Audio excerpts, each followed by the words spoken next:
everyone and welcome back.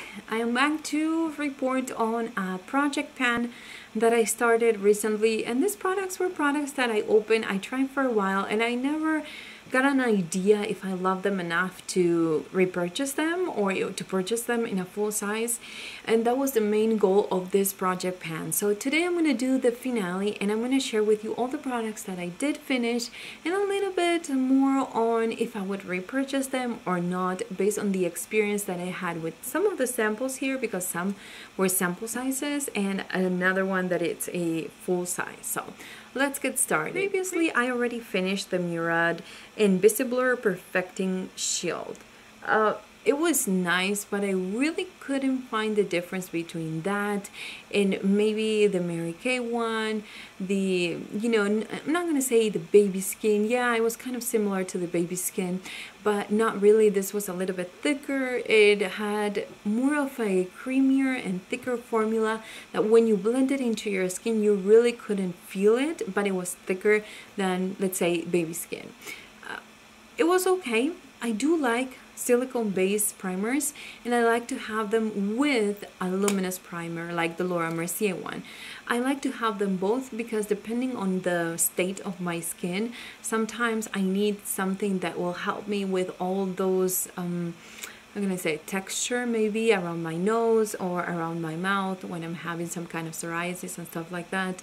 And even though the luminous primer, it will help a lot, it really won't take care of all the texture.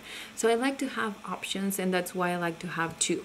However, I don't think that I would purchase this Maran one. Maybe it has amazing skincare benefits or skincare good to you kind of ingredients, but I really couldn't feel it while I was using it, and I don't think it's worth it, at least for me. The next one that I already finished, and this is the Josie Maran Surreal Skin Argan Finishing Balm.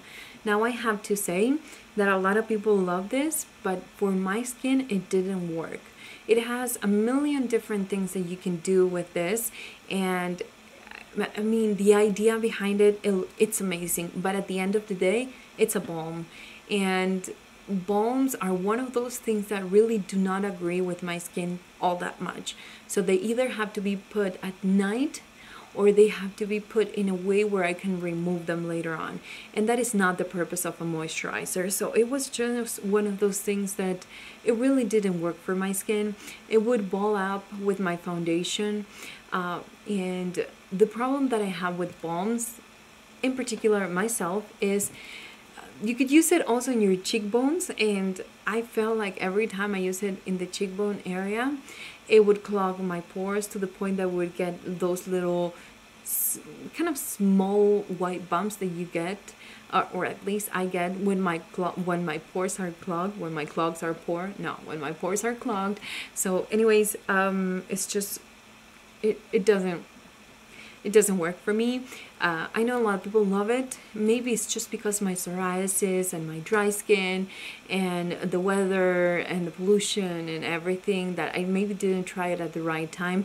But it's just one of those things that I'm not willing to purchase to see if hopefully it works. The next product that I already finished is the Bare Minerals Blemish Remedy Acne Clearing Foundation. I love this. I have a review. It's pretty old, but if you want to take a look at it and how I apply it, I'll have that on the top of the screen. But just so you have an idea, it's just one of those foundations that you can use by itself in layers, and it will give you almost full coverage, or you can use it on top of your foundation. It will give you the benefits of the acne clearing, and I do have acne, especially in this area, and sometimes in around my nose. Sometimes I get them here, sometimes I get it in my forehead. So I like to have it always in my collection, and I have already another sample that it came with a set or something. I haven't opened the set or anything right now, so it might be something that I start to keep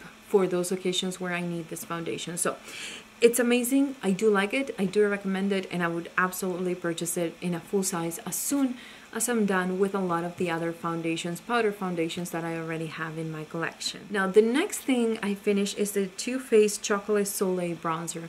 As you can see, I finished this completely. I had just a little bit, I mean, since the last update it was quite a bit, but it's been a while since the last update, so I've been using it every single day. I've been bronzing like crazy because this year we had to work too much during the summer.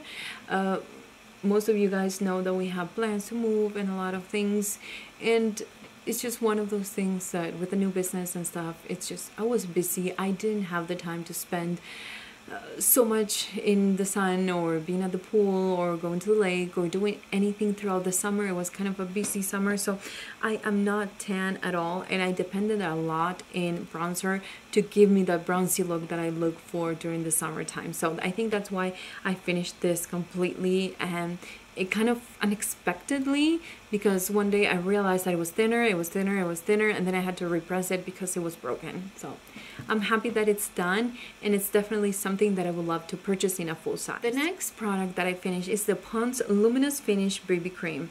This is discontinued, so it kind of takes out the idea that I can repurchase it.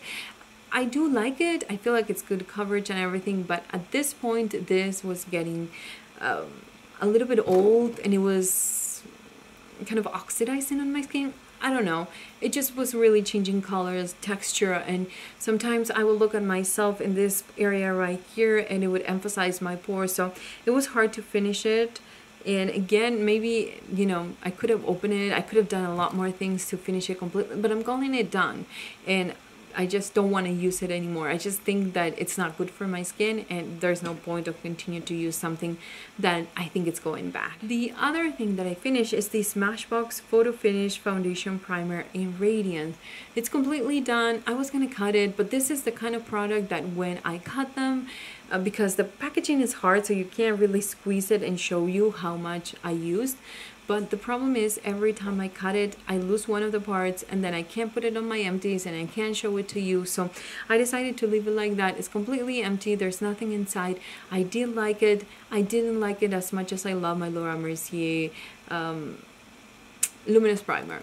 Then I have a review if you want to check it out and see how it looks on me. It's gonna be up here. So I mean, I did like it every single time I used it, but not so much as the Laura Mercier one. I think the Laura Mercier is my #1.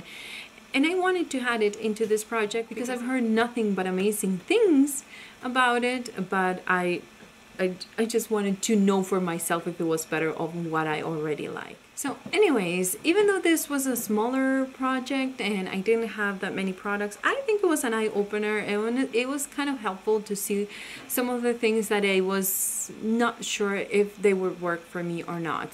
I'm also happy that I tried to use the Pond's thing, even though at the end I didn't enjoy it that much, but now I know, and it's out of my collection. It's just one of those things that you have to know because if you keep it in your collection, you never know if it's bad or not. You look at it and you think it's there, and whenever you're going to use it in the future, and then you're like, okay, this went back. So I'm happy that I ended up putting this here, and I'm happy that I tried all these products to realize if I need to purchase them or not. So I will start another project pan that I still have to pick all the products.